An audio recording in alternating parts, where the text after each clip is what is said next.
Hola, yo soy Alondra y bienvenidos a un nuevo caso. Bueno, el día de hoy vamos a hablar sobre el caso de la bruja de Blair y primero les voy a contar un poquito de las brujas. Las brujas eran unas mujeres muy solitarias y siempre cuando hacían ellas sus reuniones eran como que invitaban a puras mujeres. Entonces era muy poco probable que ellas tuvieran hijos y por esa razón las personas pensaban que ellas querían a los niños porque como ellas no podían tener hijos, pues por eso los querían. Esto comienza en 1785, donde Ellie Kedward, una anciana que parecía misteriosa, que vivía en el pueblo de Blair, la mujer engañaba a los niños llevándolos a su casa, atrayéndolos con dulces. Y ahí era donde ella aprovechaba para sacarle sangre de sus brazos y de sus piernas. Y se dice que ella hacía ceremonias de magia negra con eso. Esa misma noche los niños acusaron a Ellie por las heridas que les había dejado en los brazos y las piernas. Entonces fueron con sus padres y sus padres iban muy enojados con la señora y fueron a buscarla y la acusaron de brujería. Hicieron un juicio breve donde mostraron todas las marcas de los niños, todas las heridas que les había dejado. La decisión final del jurado fue que la declararon culpable de brujería, de prostitución y de catolicismo, siendo un pueblo protestante. Bueno, para los que no sabían, el protestantismo es un movimiento religioso que se refiere a los cristianos que se separaron de la Iglesia Católica y decidieron expulsarla del pueblo en pleno invierno y con mucho frío. Pero los habitantes fueron más lejos porque se vengaron de otra manera. Ellos llevaron a la anciana a una carretilla y la dejaron atada y abandonada en el bosque de Black Hills. De hecho, hay otra versión de todo lo que sucedió que hasta es más macabro. Y dicen que la ataron a un tronco y abusaron de ella y luego la cortaron por varias partes de sus manos y la obligaron a marcar los árboles con su sangre. Después de todo lo que le hicieron, soltaron a unos perros para que acabara con su vida, pero Ellie no murió, así que decidieron colgarla a un árbol y la dejaron ahí pensando que ella iba a morir.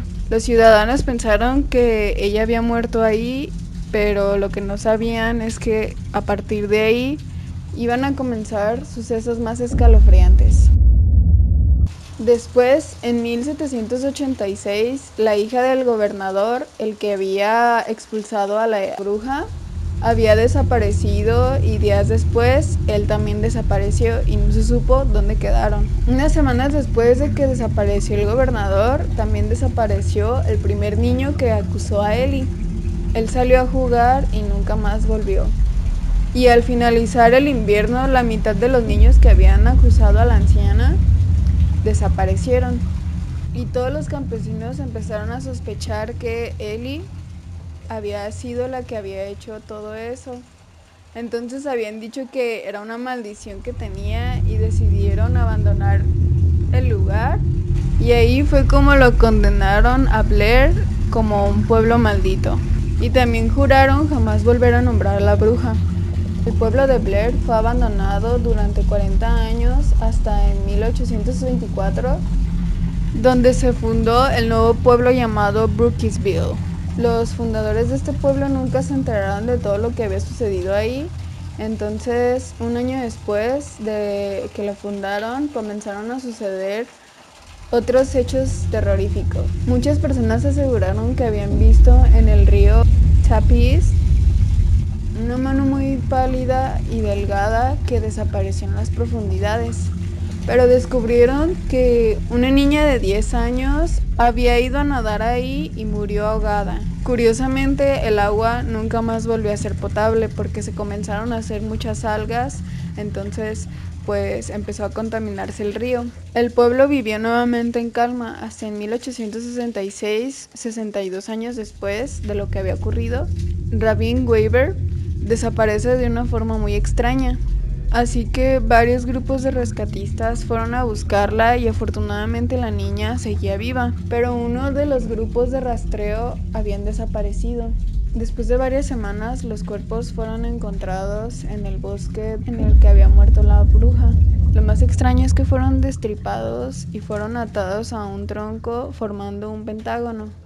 Una vez más, el pueblo pudo tener tranquilidad nuevamente hasta que en 1940 y 1941 desaparecen 8 niños y el sheriff creó una organización para poder buscar a los niños. En ese mismo año, un ermitaño llamado Rustin Parr secuestró a Emily Hollands, la primera niña que sería secuestrada en el pueblo durante los próximos 6 meses. Sin embargo, él no mató a un niño llamado Killer Brody, quien fue obligado a pararse en una esquina mientras Parr, el ermitaño, mataba a los demás niños. Una noche el muchacho estaba dormido, entonces despertó y dice que vio a una mujer encapuchada. Le dijo que él había terminado y lo que debía de hacer, si él quería seguir tranquilo, es avisarle al pueblo todo lo que él había hecho. Él aceptó y confesó todo lo que hizo. Y después de 4 horas de caminata en el bosque donde había sido asesinada la bruja, encontraron la cabaña de Parr, donde había 7 tumbas en el sótano. En cada tumba estaban los niños que nunca fueron encontrados y estaban destripados. En ellos había signos de que los niños habían sido utilizados como para rituales. Parr ya después de eso pues admitió y confesó todo lo que había sucedido y decía que una anciana le estaba diciendo todo lo que hiciera y que esa anciana vivía en el bosque muy cerca de su casa. Él declaró que en la noche él empezaba a escuchar ruidos, pero él pensaba que era parte de su cabeza, entonces comenzó a tener insomnio. Comenzó a ver a la mujer y la empezó a soñar también. También decía que la mujer le decía todo tipo de cosas, pero en idiomas raros y que repetía muchas veces las palabras. Parr fue juzgado, condenado a muerte y ejecutado en público.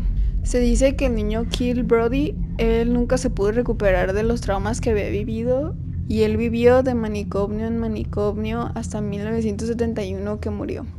En octubre de 1994, Heather Donner, Joshua Leonard y Michelle Williams eran un grupo de cineastas que se mostraron muy interesados en el tema, entonces decidieron hacer un documental sobre lo que había sucedido ahí y empezaron a entrevistar a varias gente de Brooksville, entre los cuales se encontraba Mary Bone, una anciana que era tomada por loca. La mujer contó que la anciana tenía un aspecto de un animal y de una persona, o sea, era la combinación de los dos. Y la anciana aseguraba que era Ellie Kedward, o sea, la bruja de Blair. El 21 de octubre los chicos decidieron ir a investigar lo que sucedió en el bosque, que estaba a unos 20 minutos del pueblo y era muy fácil ingresar. Se supone que los estudiantes regresaban el 23 de octubre, pero pasó el 25 y todavía no regresaban. Y el auto de Joshua fue encontrado en la carretera donde ellos estacionaron. Los familiares de los estudiantes denunciaron la desaparición, entonces comenzaron a investigar lo que había pasado. El 16 de octubre de 1995, un estudiante de antropología dice que encontró varios equipos de filmación en donde también había cintas. Y dice que las cosas las encontró enterradas debajo de una cabaña. Lo curioso aquí es que la cabaña era donde vivía Parr, pero ahí tampoco estaban los rastros de los jóvenes. Realizaron una recopilación de todas las cintas, pero ahí no se pudo mostrar dónde se encontraban, no se pudo saber nada de ellos. Finalmente el caso fue cerrado, todas las cintas se fueron entregadas a los familiares y los cuerpos de los chicos nunca fueron encontrados. Las filmaciones nunca se hicieron públicas y el detective dice que el asesinato tal vez pudo haber sido un grupo satánico. Y bueno, real o no, la bruja de Blair siempre da de mucho que hablar y aunque mucha gente se empeñe en decir que esto es mentira y que no pasó, pues no sabremos hasta no vivirlo. Y bueno, esto sería todo, espero que les haya gustado. Si es así, déjenme un like y coméntenme qué otro caso quiere que investigue para hablar de eso el próximo video. Y adiós.